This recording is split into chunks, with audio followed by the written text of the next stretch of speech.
여러분 평안하셨죠? 네. 네. 오늘 우리 더 반가운 얼굴들이 많이 오셔서 참으로 감사합니다. 우리 건춘매 자매님, 또 정지영 자매님, 그리고 또 우리 형제 이름이 내가 윤기성 아이. 네, 감사합니다. 네. 네. 또 우리 부정부장 반갑고요. 이 대쟁투의 쟁점은요, 누구에게 경배하느냐에 달려 있습니다. 누가 경배를 받으시는가? 하나님의 경배를 받으실 것인가? 짐승의 우상이 경배를 받을 것인가? 이것이 문제입니다.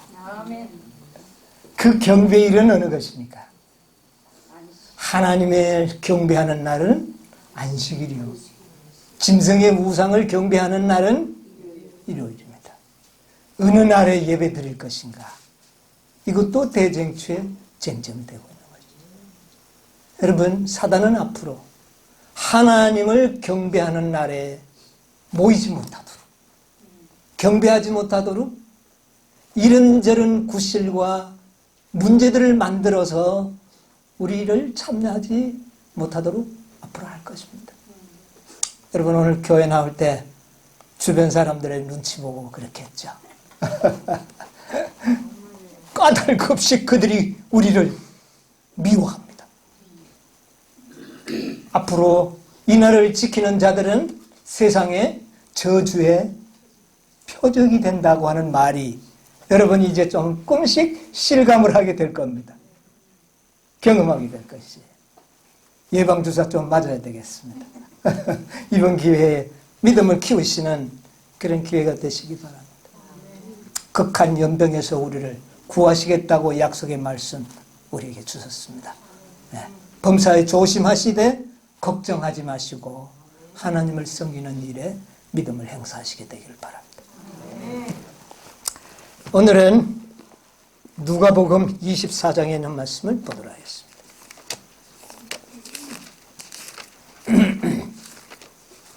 누가복음 24장 13절로부터 있는 말씀을 제가 읽도록 하겠습니다. 그날에 저희 중 둘이 예루살렘에서 25里되는 엠마오라는 촌으로 가면서 이 모든 된 일을 서로 이야기하더라. 저희가 서로 이야기하며 문의할 때에 예수께서 가까이 이르러 저희와 동행하시나 저희 눈이 가리워서 그인 줄 알아보지 못하거늘. 예수께서 이르시되 너희가 길 가면서 서로 주고받고 하는 이야기가 무엇이냐 하시니 두 사람이 슬픈 빛을 띠고 머물러 서더라. 그 한 사람인 글로바라 하는 자가 대답하여 가로되 당신이 예루살렘에 우거하면서 근일에 거기서 된 일을 홀로 알지 못하느냐? 가라사대 무슨 일이냐? 가로되 나사렛 예수의 일이니 그는 하나님과 모든 백성 앞에서 말과 일에 능하신 선지자였나니 우리 대제사장들과 간원들이 사형 판결에 넘겨주어 십자가에 못 박았느니라. 우리는 이 사람이 이스라엘을 구속할 자라고 바라노라. 이뿐 아니라 이 일이 된 지가 사흘째요.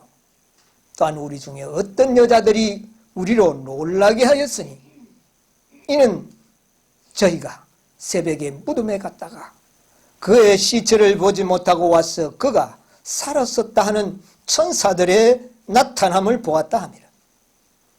또 우리와 함께 한 자 중에 두어 사람이 무덤에 가 과연 여자들의 말한 바와 같이 같음을 보았으나 예수는 보지 못하였느니라 하거늘 가라사대 미련하고 선지자들의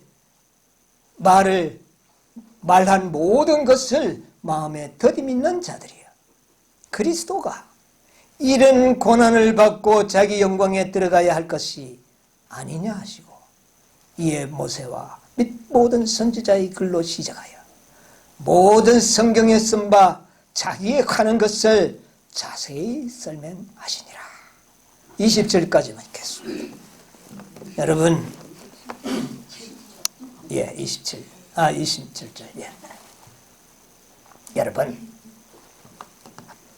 이 이야기를 성경 말씀을 읽는 가운데 머리에 선명하게 장면이 떠오르죠. 이 이야기는 시대의 소망 83장에 아주 소상하게 마지막 선지자께서 기록을 해 주셨습니다. 제가 가만히 보니까요, 이날 예수님이 참 바쁘셨어요. 분주하게 시간을 보냈었습니다. 일요일 아침 새벽에 부활하셔서 하늘에 가야 되는데 울고 있는 여자들이 너무 불쌍해서 가지 못하고 기다렸다가 누구를 제일 먼저 만납니까? 어느 마리아요? 막달라 마리아를 제일 먼저 만납니다. 이 막달라 마리아가 눈물에 가려서 예수님을 알아보지 못합니다. 나중에 자신을 나타내 보이셨죠. 이 막달라 마리아가 그렇게 하고 난 다음에 예수님은, 마리아가 예수님을 만지려고 하니까 마리아라, 나를 어떻게 해요? 만지지 말라. 내가 아직 아버지를 뵙지 못하였다. 그래서 마리아가 만지는 것을 허용하지 않았습니다.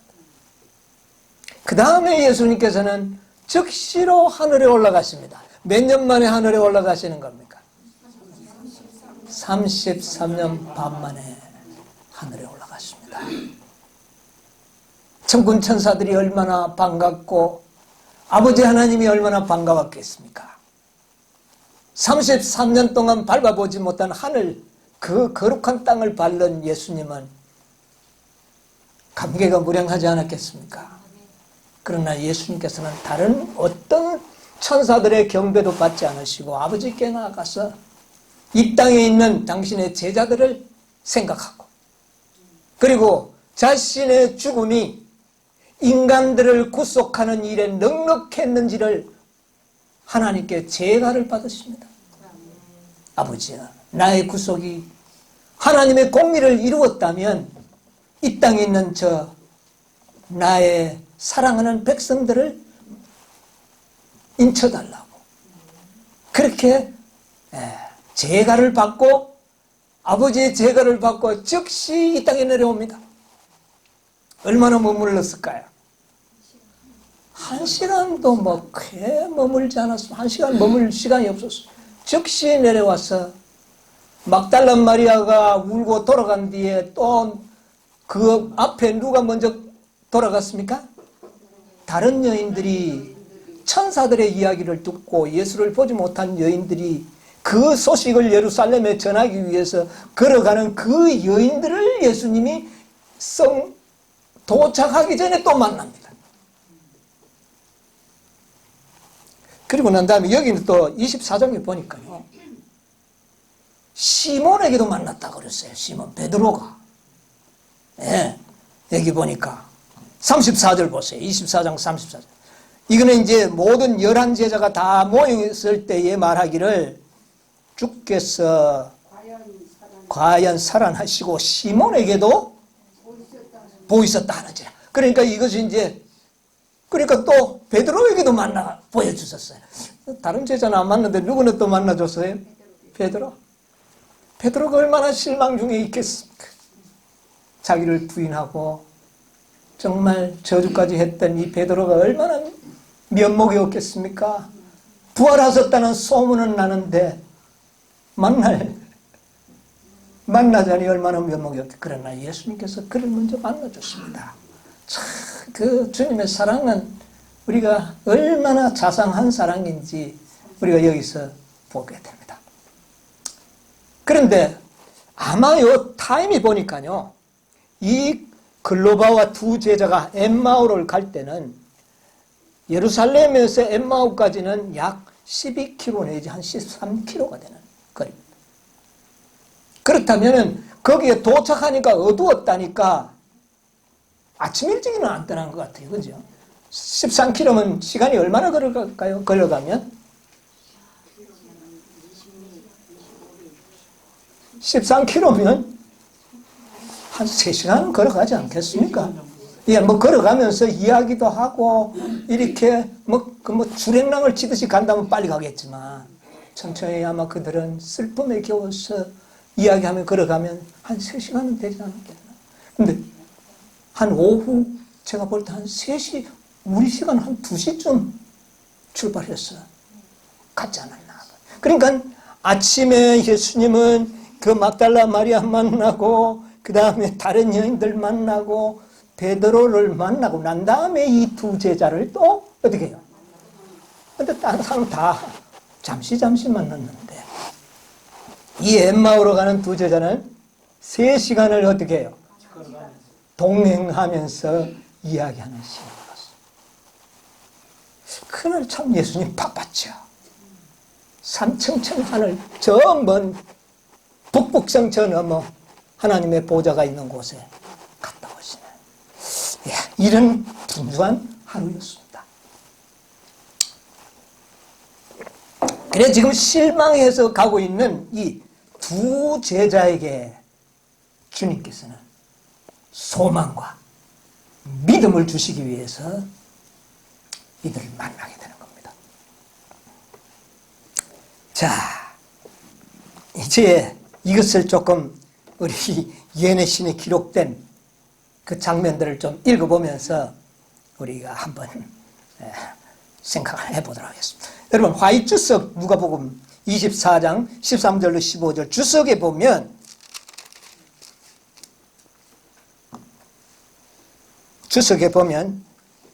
예언의신 상권 207페이지에 있는 말씀이 나옵니다. 찾았습니까? 복음성 한번 읽어보세요. 그 건장한 사람들은 슬픔에 겨워서 길을 가는 동안 내내 울었다. 내내 울면서 걸어가죠. 빨리 못 간 것 같죠? 예. 그분이 여기시는 그리스도의 사랑의 마음이 여기에서 그가 유래해 줄 수 있는 슬픔을 보신 것이다.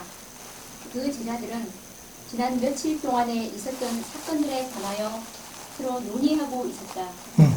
그들은 예수께서 자기 몸을 부끄러운 죽음에 다 내어주신 그가 하나님의 아들이라고 주장하신 사실과 어떻게 조화될 수 있는지 매우 이상하게 생각하고 있었다.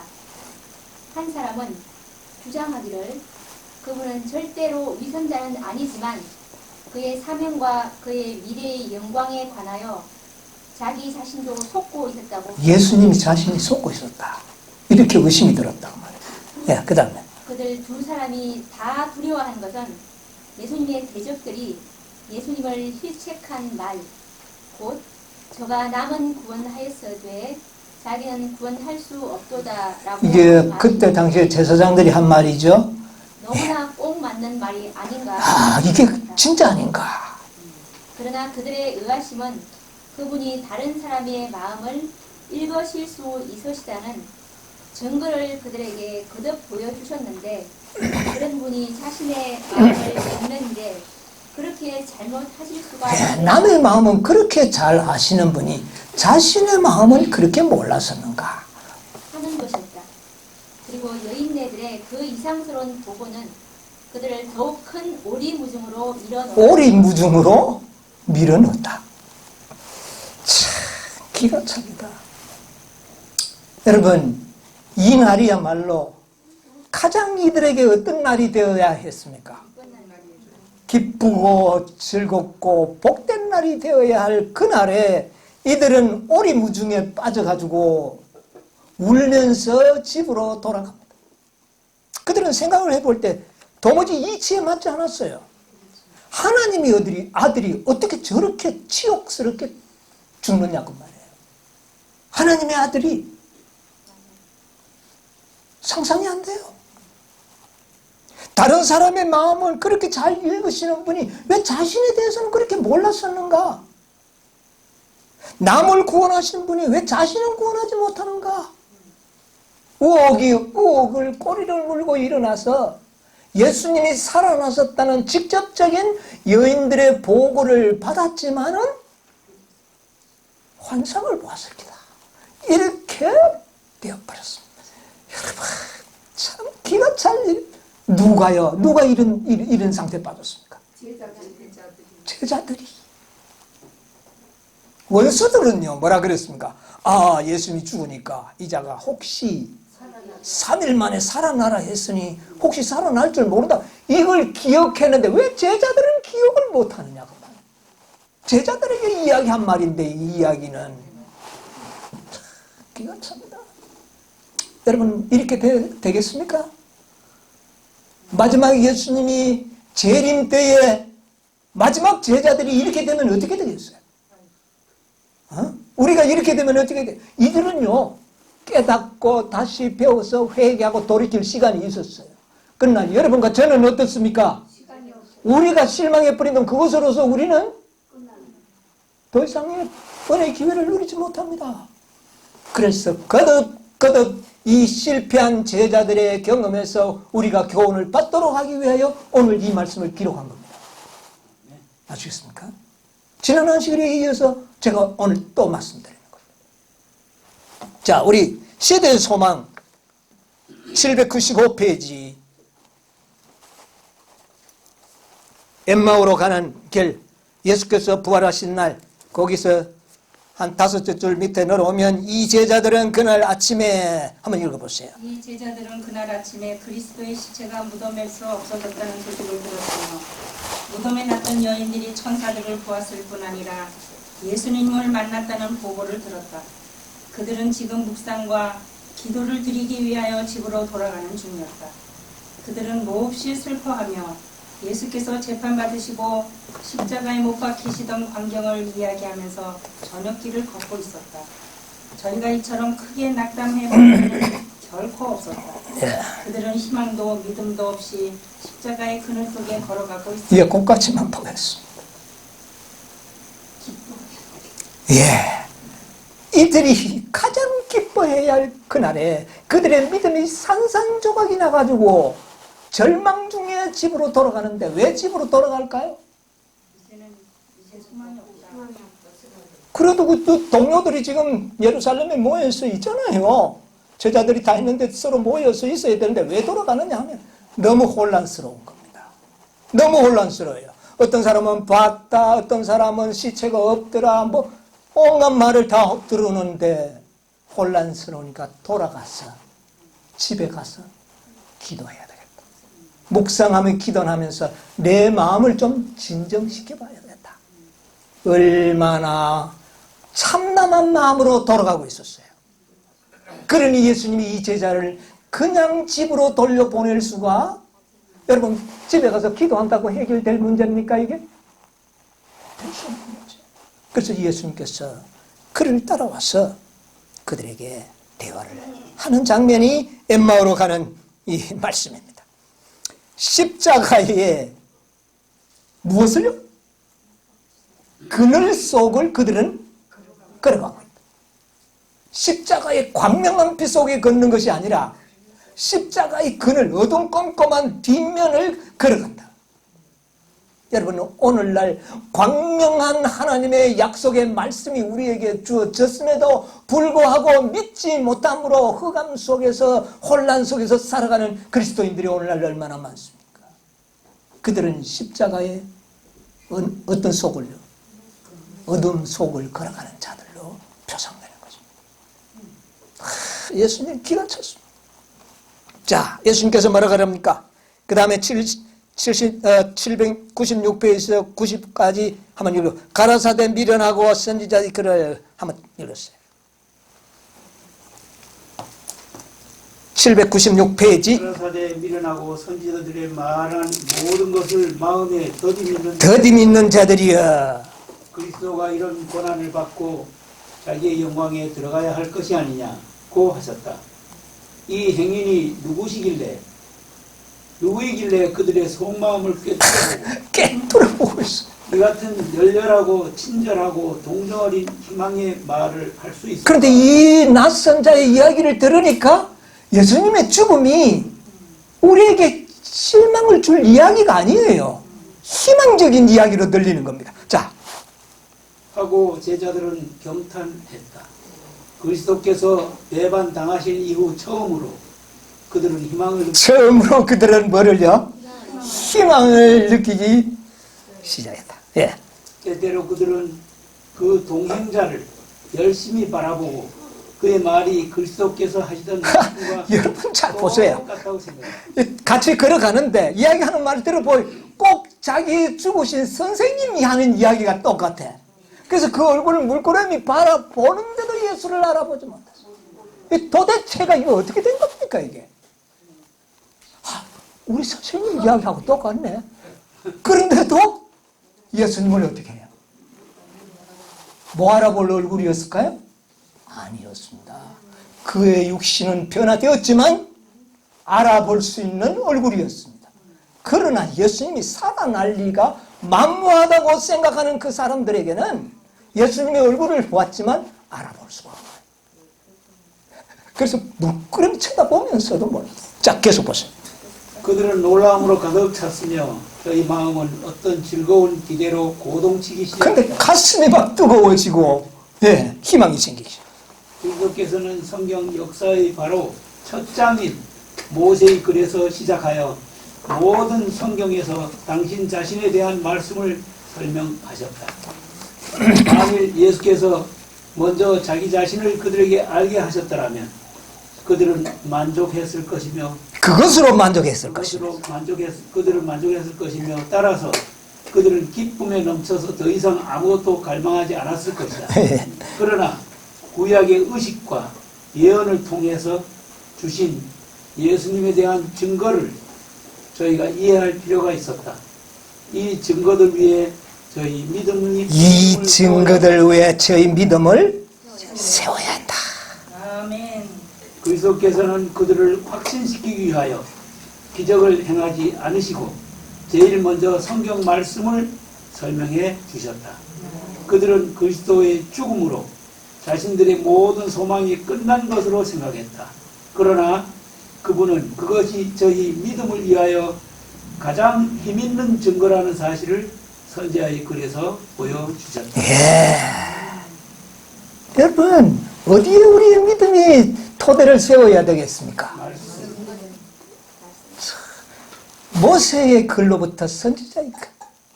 모세가 처음 기록한 책이 무슨 책입니까? 창세기. 창세기에 예수님의 죽음을 예언하실 말씀이 어디 나옵니까? 3장 15절. 뱀의 후손과 여인의 후손이 싸움이 있을 것인데 뱀의 후손은 여인의 후손의 발꿈치를 어떻게 해요? 상하게 할 것이다. 예수님의 죽음을 암시하고 설명했지 않습니까? 그들이 1000몇백 년 동안이나 제사 드리는 모든 제사 제도에 양의 죽음은 누구의 죽음을 이야기했습니까? 그런데 까마득히 몰랐습니다. 처음부터 가르치는 복음이 하나님의 아들의 죽음을 가르친 겁니다, 여러분. 처음 기별이 그것이었어요. 하나님이 인간에게 주신 첫 번째 기별이 하나님의 아들이 이 땅에 와서 죽으실 것이라는 것이었습니다. 이사야 선지자는 너무나도 소상하게 그것을 설명을 했지요. 그가 찔림은 우리의 허물을 인함, 그가 상함은 우리의 죄악을 인합니다. 그가 죽으심으로써 우리의 죄값을 갚으시게 되고 그분의 고난을 치욕적인 죽음을 통하여 우리가 정결하게 될 것이라고 하는 예언이 모세와 선지자의 예언이요 성경의 주제입니다. 그런데 이 제자들을 위시한 모든 유대인들은 그것을 어떻게 했어요? 간과해버렸습니다. 메시아를 믿었어요. 언제 오실 것을 믿었어요. 예언을 정확하게 해석을 했습니다. 어디에 태어날 것도 그들은 알았어요. 그러나 그들의 예언과 그들의 말씀을 믿는 태도는 자기들이 좋아하는 것만 믿고 자기 성향에 맞지 않는 것은 뒤쪽으로 다 밀어놔버렸어요. 그래서 나중에는 마치 한 번도 그것을 들어본 적이 없는 것보다 더 깜깜한 흑암 속에 들어갔어요.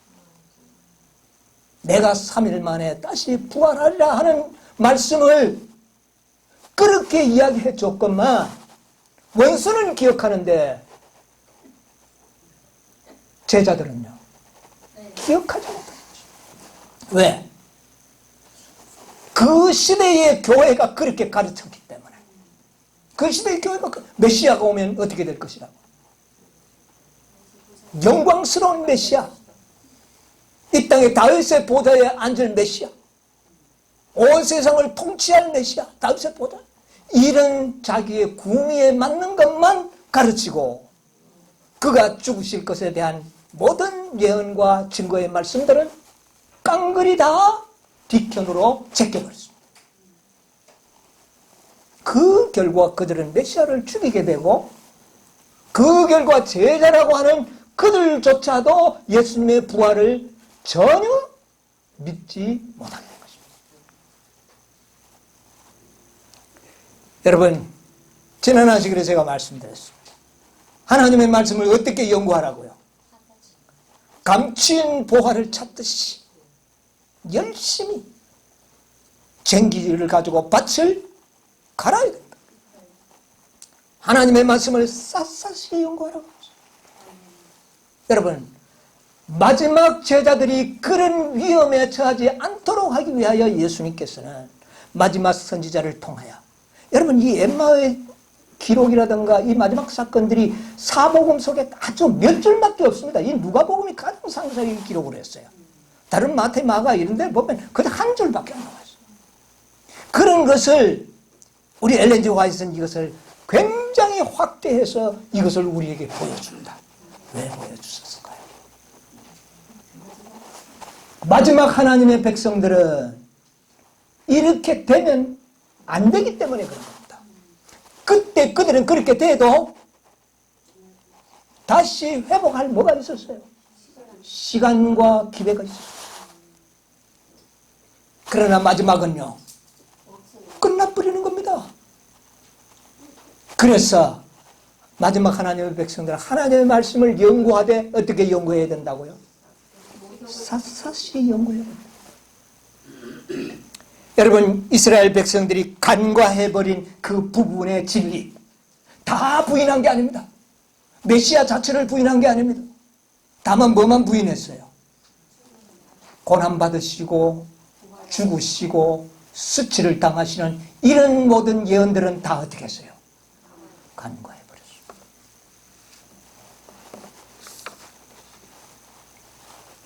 여러분, 이것은 오늘 우리들에게 매우 중요한 겁니다.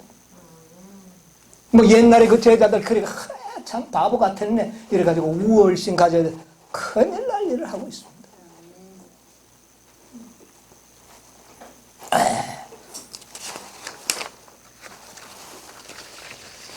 자, 대쟁투 347페이지에 있는 말씀을 제가 간단하게 하나 읽어드리겠습니다. 구주께서는 당신의 생명을 버리시고 다 이루었다고 부르짖으시면서 운명하심으로써 구속의 경륜을 완전히 성취하였다. 다 이루었다고 선언하실 때 구속의 경륜을 완전히 어떻게 해요? 성취하셨다. 그럼 성취하시면 다 됐네. 뭐 믿으면 끝나버리네. 그러니까 오직 믿음 하면 되겠네. 이렇게 나가는 사람들이 있습니다. 그러나 성취는 했지만 구속 사업을 마친 것은 아닙니다. 무슨 말인지 아세요? 구속 경륜을 성취시킨 겁니다. 그러나 마친 것은 아니에요.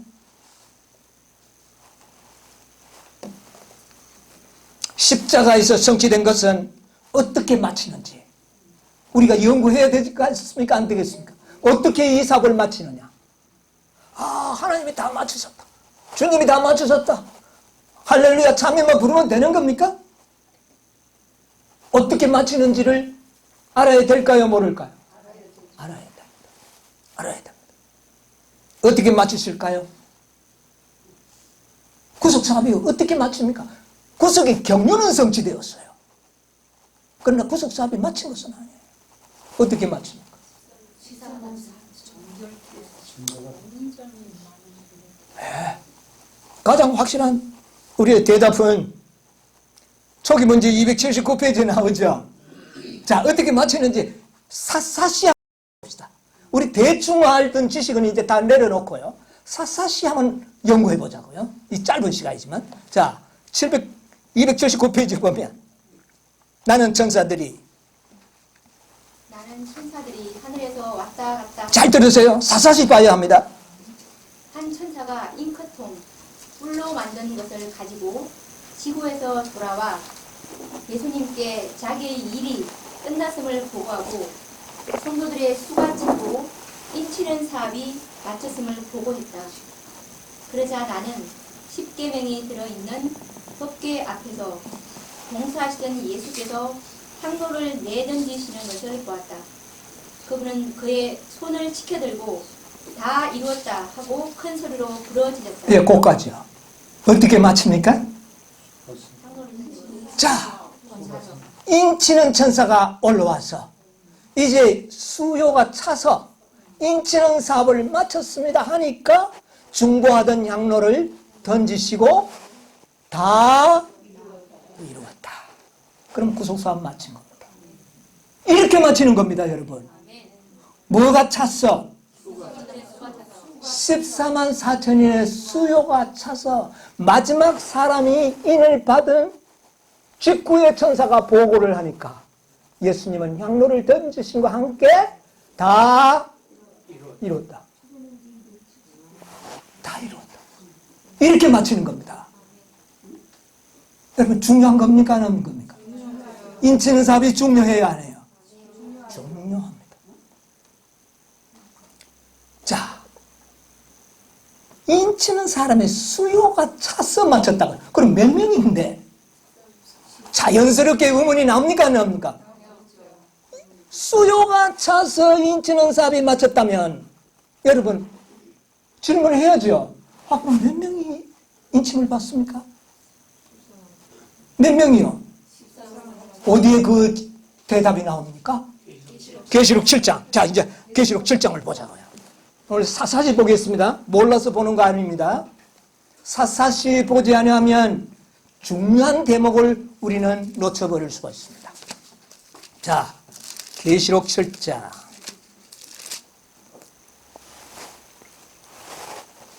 1절로 3절까지 누가 읽겠어요?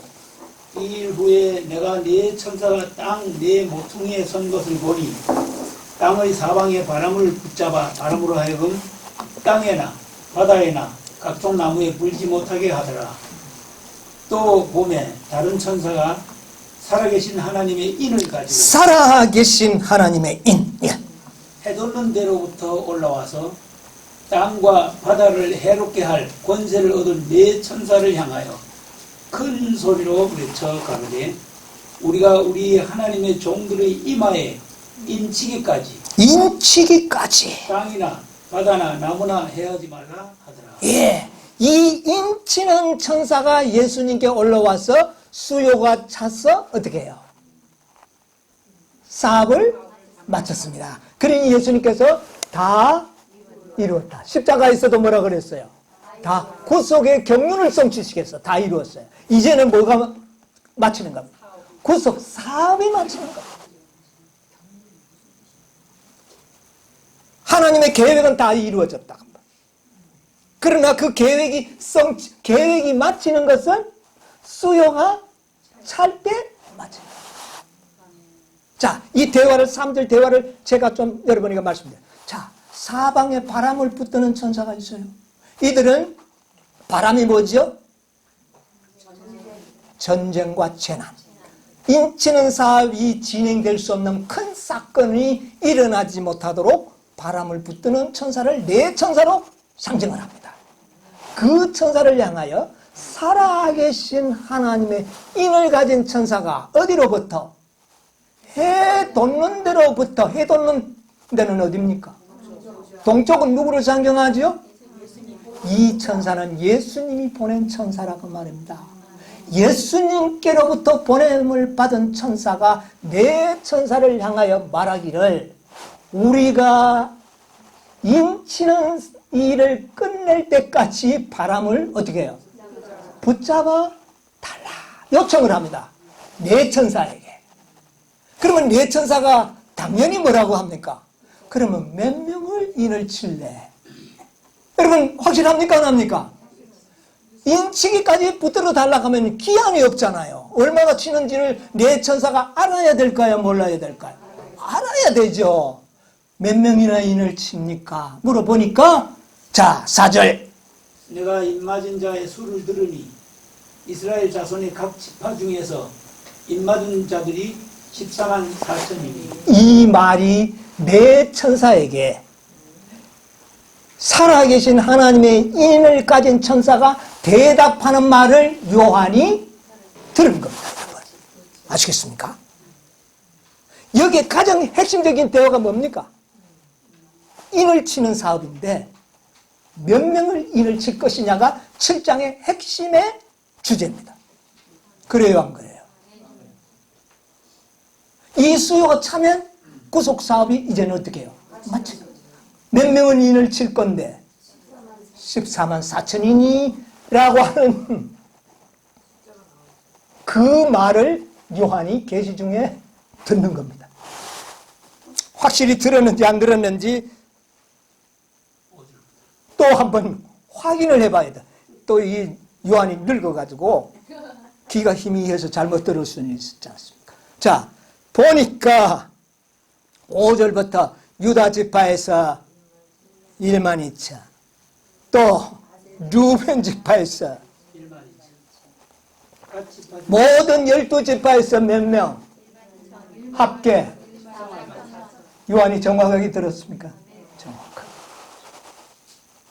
여러분, 계시록 7장의 가장 핵심적인 구속사업의 마침을 가르쳐주는 겁니다. 자세히 보면 그렇습니다, 여러분. 그냥 뭐, 14는 2천구나. 살아계신 하나님 이는 뭔데요? 인이 뭡니까? 최종적인 인은 뭡니까? 안식이요. 넷째 계명만이야. 살아계신 하나님의 뭐가 들어있어요? 인이 들어있습니다. 다른 계명에는 하나님의 인이 없습니다.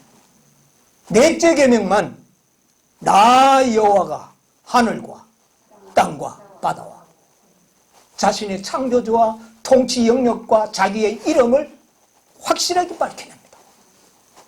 다른 뭐 우상을 섬기지 말라. 그 계명은요 불교인들도 만듭니다. 우리 왜 다른 우상 섬기지 말라. 그러나 넷째 계명만은 오직 누구만이 할 수 있는 계명이에요. 창조주만이 할 수 있는. 그러므로 넷째 계명이 창조주의 인입니다. 그러므로 사단은 이 인을 파괴하는 것입니다. 최종적인 품성은 넷째 계명을 지키느냐 지키지 않느냐에 의하여 판가름이 납니다.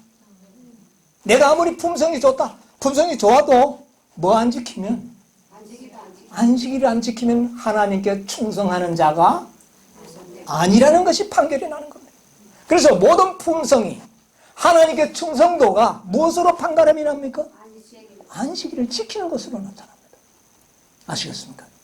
그러면 안식일을 안 지킨다면 아무리 우리 보기가 품성을 좋아도 살아계신 하나님의 인을 받은 것은 아니라는 겁니다. 그러므로 14만 4천인의 후보자는 어떤 분들입니까? 셋째 천사의 기별을 믿고 안식일을 지키는 무리들에게 14만 4천인의 후보자가 될 수 있는 권세가 주어진 겁니다. 그런데 몇 명만 인을 치겠다고요? 14만 4천. 그런데 오늘날 매우 슬프게도 14만 4천인을 뭐라고 가르칩니까?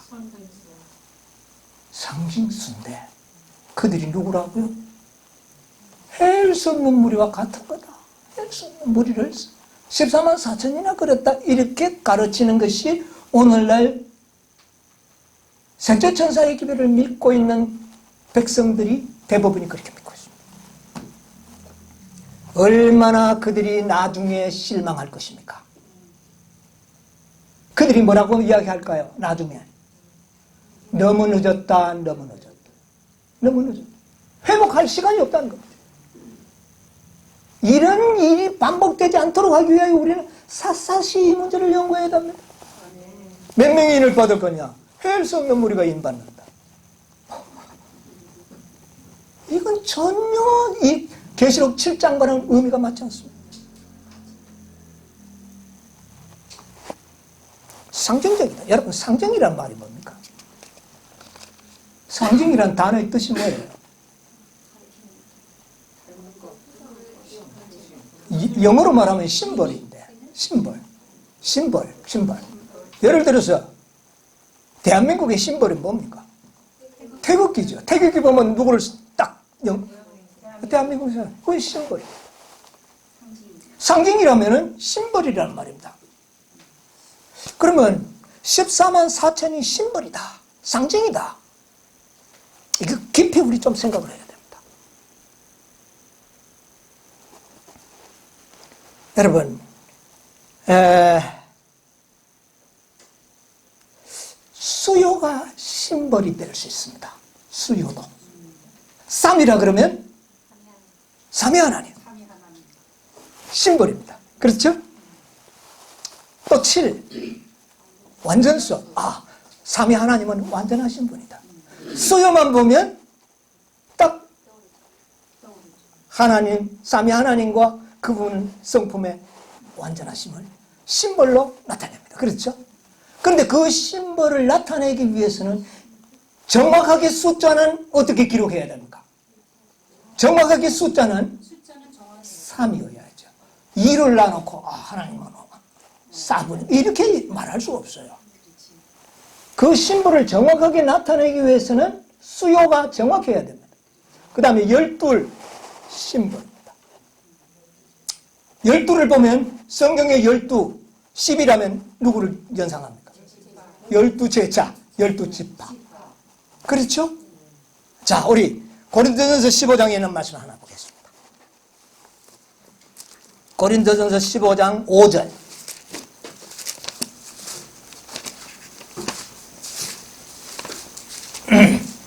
게바에게 보이시고 그의 12제자에게와 그 그의 오래 기어 형제에게 예. 자, 4절에 보면 장사 지난 바 되었다가 성경대로 사흘 만에 다시 살아나사 게바에게 보이시고 후에 또 12제자에게 와. 12제자에게 보였다 그랬어. 게바는 누굽니까? 그럼 베드로는 제자 아닙니까? 근데 게바에게 보이고 또 12제자. 그러니까 또 여기 보니까 게바는 따로 있고 12제자는 따로 있는 것 같죠? 14만 4천인가 한 개 있게 될 것이다 그러니까 14만 4천은 따로 있고 헤스던 비는 따로 있는 것처럼 여기도 또 그렇게 났어요. 그러나 베드로는 12제자의 이런 중에도 수석 제자입니다. 11명이라도 12제자라고. 그런데 여기 보니까 12제자에게 보였다 하는데 사실은 이때 보인 것은 10명에게 보였습니다. 가룟 유다는 죽고 없고 도마는 요때 참여하지를 못했습니다. 그러면 요때는 몇 명이 있어요? 10명입니다. 근데 왜 10명을 갖다가 12명이라고 합니까? 12는 이미 뭐가 됐어요? 상징, 심벌이 됐습니다. 12컴이 자, 12제자가 여기에 마태하고 누가만 와도 12제자 왔네? 2명 왔는데 우리는 몇 명 왔다 그래? 12제자 왔다. 12는 심벌입니다. 고유명사가 되어버렸어요. 여러분 무슨 말인지 이해하십니까? 그 심벌이 정확하도록 하기 위해서는 그 숫자는 정확해야 됩니까? 안 해야 됩니까? 정확해야 됩니다. 그러므로 나중에 유다의 자리를 채웠습니까? 안 채웠습니까? 채웠습니다. 왜 채웁니까? 그 심벌이 어떻게 해요? 정확해야 되니까. 10이라는 수가 정확해야 되니까 11명을 나누고 늘 10이라고 할 수 없어요. 그러니까 한 명을 채웠어요. 그런데 몇 명이 추천 들어왔습니까? 2사람이 추천 들어왔어요. 그럼 13명을 다 할 수 있는데 심벌이 되려면 숫자가 뭐 해야 됩니까? 정확해야 됩니다. 그래서 부득불 제비를 뽑으니까 누가? 바사바가 걸리지 아니하고 마띠아가 걸렸습니다. 그래서 12명을 꼭 채웠습니다. 그래서 이 12는 하나의 심볼이 됐습니다. 자, 어떤 심볼? 이 심볼은 뭐를 나타냅니다. 태극기 보면 한국을 기억하고, 삼성마크를 생각하면 삼성의 모든 것들을 다 연상하게 만들어주죠. 뭐 삼성에는 뭐도 만들고 다 그것이 심볼만 보면 다 연상하게 되는 거예요. 복잡하죠? 단순한 하나를 보면서 그 모든 것을 다 연상하게 해주는 것이 심볼입니다.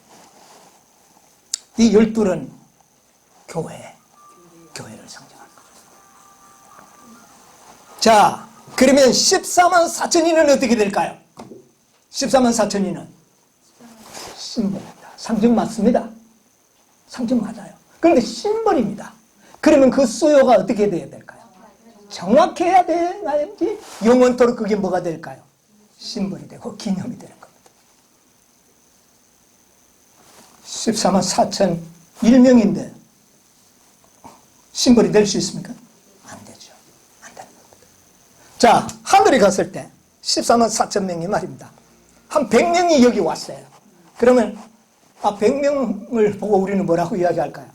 14만 4천인들 왔다고. 그게 뭡니까 이제 벌써? 심볼, 상징이 돼요. 그 상징이 확실하고 영원토록 지속되기 위해서는 그 수요는 변함이 없어야 됩니다. 그런데 쌍징 수락해놓고 이상하게 혼미하게 사람들을 만들어가지고 허다한 무리가 쌍징이래. 14만 4천의 수요가 허다한 무리라. 이게 어떤 이론이 이것이 되니? 이론으로도 안 맞고 아무것도 안 맞는데 이걸 믿고 있어요. 여러분, 무슨 이상한 홀리지 않았습니까? 이거 뭔가? 여러분, 이것은 놀라운 일이에요. 그래서 이 14만 4천인의 수요는 정확해야 됩니다. 그래서 정확하다는 것을 성경 자체가 증명을 합니까? 안 합니까? 요한계시록 14장 4절에 보면 모세의 노래를 부를 자는 14만 4천인 밖에는 부를 자가 없더라. 다 분명하게 모습. 연애 시내는 여러 곳에 있어요. 그런데도 상징이라고 해놓고는 수요는, 숫자는 헬 수 없는 물이래. 그러면 그게 무슨 상징이 됩니까? 헬 수 없는 물이면 전부 14만 4천. 얼마나 성경이 왜곡되게 되어 있습니까? 얼마나 성경이 왜곡되게. 여러분, 14만 4천인의 수요가 상징하는 것은 무엇일까요?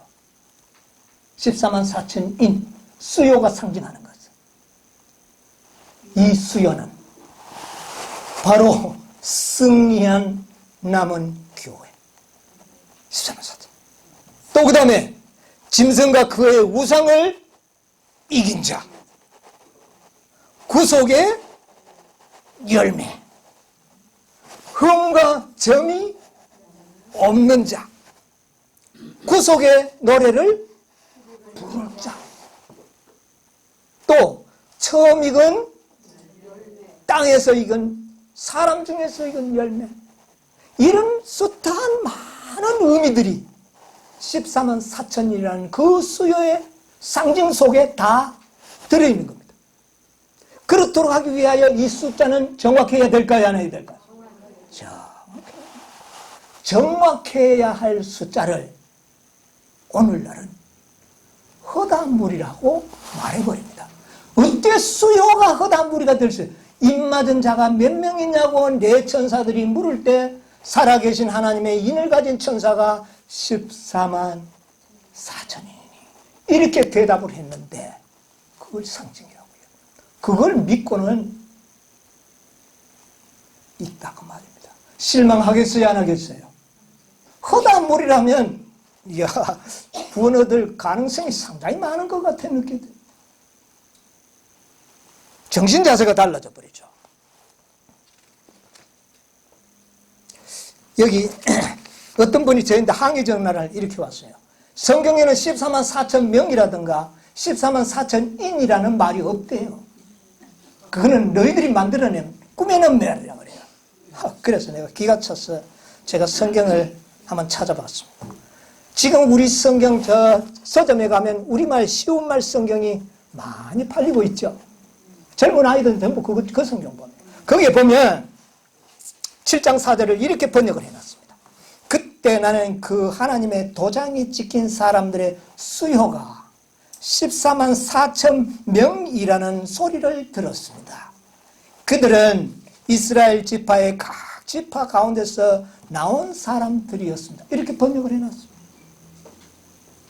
여러분, 입맞은 자가 짐승이라 그러면 14만 4천 마리가 되겠죠. 돌이라면 14만 4천 개가 되겠죠. 입맞은 자가 누굽니까 도대체가? 사람이라면 명입니까? 명이 아닙니까? 그런데 글자가 없으니까 아니래요. 이런 도대체가 이렇게 독해력이 없어져 버린 백성들이 14장 3절에는 일이라고 나와 있는 여러분, 자, 예수님의 초림 때 가장 성경의 핵심 주제는 뭐냐면은 우리를 위하여 죽으시는 메시아 그리스도입니다. 구속의 경륜을 성취하실 분은 예수 그리스도라는 것입니다. 아시겠습니까? 이게 가장 핵심적인 진리죠. 그 다음에 구속의 경륜을 마칠 자람은 누구다? 14만 4천인이다. 예수님과 14만 4천인은 한 분은 구속의 경륜을 성취하실 분이요, 14만 4천인은 구속의 사업을 마치는 자들입니다. 그런데 이 문제가 지금 하나님의 백성들에게 샅샅이 알지 못하고 자기들이 좋아하는 것만 받아들인다는 겁니다. 그래서 성경은 처음부터 창세기에서부터 죽으시는 여자의 후손을 이야기했습니다. 그랬죠? 요한계시록에는 뭐라고 이야기합니까? 엘렌 G 화이트의 첫 계시는 무엇을 이야기합니까? 첫 계시에 14만 4천인이 주인공으로 나옵니다. 이들이 뭐하는 자들이기 때문에 구속사업을 마치는 자들. 사단은 이 진리가 전해지면 안 되기 때문에 헬 수 없는 무리로 바꿔버리는 것. 그것을 성공한 겁니다. 이들은 흠이 없는 자들이, 아이고 아무리 살아봐도 흠없게 살 수가 없으니까 이 진리를 좀 듣기가 싫은 거예요. 흠없는 자들만이 생명수의 강을 마실 것이고 생명과일을 먹으려고 그러니까 이게 도무지 자신이 없어요. 그러니까 이 진리를 왜곡시킨 겁니다. 그러나 그들이 진리를 잘못 본 거예요. 잘못 본 겁니다. 여러분, 흠없는 자가 14만 4천 되는 거 맞습니까? 틀립니까? 아멘입니다. 요거만한 털끝만한 흠이 있어도 14만 4천이 되지 못합니다. 네. 늦은 빛 성령을 받으려고 하면 흠과 점이 있는 한 늦은 빛 성령을 받을 수가 없습니다. 기가 찹니다, 여러분. 그러나 하나님께서는 우리에게 길을, 내가 곧 길이요 진리요 생명이지 않습니까? 이것을 찾아야죠. 왜 나에게서 찾으려고 합니까? 흠과 점이 없는 것을 나에게서 찾으려고 합니다. 길을 나에게서 찾으려고 하고 있어요, 사람들이. 그러니까 이 진리를 받아들이지 못합니다. 흠과 점이 없는 품성과 그 생명은 나에게 있지 않고 누구에게 있는 겁니까? 그리스도에게 있으니까 그리스도에게 찾아야죠. 그분의 것을 나의 것으로 만들면 되지 않습니까? 이 진리를 모르니까 마치 자기가 해야 되는 것처럼 상상하니까 이 진리 자체를 왜곡시키려고 하는 겁니다. 사단은 성공했습니다. 이 진리를 가르치는 곳이 대한민국에 어디 있습니까? 이 진리 가르치는 대한민국에 어디 있어요? 없습니다. 헬 수 없는 무리의 구원을 가르치는 데는 이 세상에 상당히 많습니다. 허다합니다. 그러나 살아계신 하나님의 인친을 받고 흠과 점이 없는 그런 백성을 만들 수 있는 진리를 가르치는 것이 이 세상에, 여러분, 이걸 들어볼 수가 없는 겁니다. 안타까운 일입니다. 여러분, 이걸 기억하셔야 돼요. 기억하셔야 돼요. 사단이 왜곡시켜서 어떤 사람들은 죽은 자는 안 들어간다고 또 그렇게 여러분, 이런 모든 왜곡된 진리들이 이 세상에 지금 난무하고 있는 겁니다. 샅샅이 이 말씀을 연구하지 않게. 인치는 천사의 기별이 1844년부터 이 땅에 전파되었는데 왜 인침받은 자들이 없다고 이야기합니까? 말이 안 됩니다. 인치는 천사가 1844년에 내려왔습니다, 이 땅에. 그리고 지금까지 200년 가까이 전하고 있는데 왜 죽은 자들 가운데 입 맞은 자가 하나도 없다면 셋째 천사가 낫지 않습니까? 여러분, 이것은 말이 안 되는 겁니다. 그래서 수요가 세고 있는 겁니다. 수요를 세고 있는 겁니다. 수요가 차면 다 이루어진다. 여러분, 다 이뤘다 할 때까지 이 지상에 아무 표시가 없어요. 이 땅에는 여전히 시집가고 장가가고 다 할 겁니다. 자, 그러면 우리가 어떻게 흠없는 자가 될 수 있습니까? 시간이 많이 갔어요. 더 설명을 드리지 못하고 마쳐야 되겠습니다. 자, 우리 762페이지 우리 요것만 읽고 마치도록 하겠습니다. 율법은 의시, 즉 의로운 생애. 한번 누가 읽으세요? 율법은 즉 의로운 생에 완전한 품성을 요구하지만 인류는 그 요구에 미칠 수 없다. 인류는 하나님의 거룩한 율법의 요구를 충족시킬 수 없다. 그러나 그리스도께서는 인간으로서 지상에 오셔서 거룩한 생애를 사시고 완전한 품성을 개발시키셨다. 그리스도께서는 그것을 받고자 하는 모든 자에게 값 없이 선물로 주신다. 어떤 것을 선물로 주겠다고요? 흠과 점이 없는 완전한 품성을 너희들에게 선물로 주겠다. 이건 받아야 되는 겁니다. 무엇으로요? 선물로 어떻게 해요? 원하는 자. 원하는 자에게 믿음으로. 여러분 보세요. 믿음으로 말미암는 의의 기별은 이론이 아닙니다. 경험적으로 깨달아야 됩니다. 내 생에서 하나님의 율법을 지킬 수 없다는 사실을 먼저 경험해야 합니다. 그걸 경험하려면 어떻게 해야 됩니까?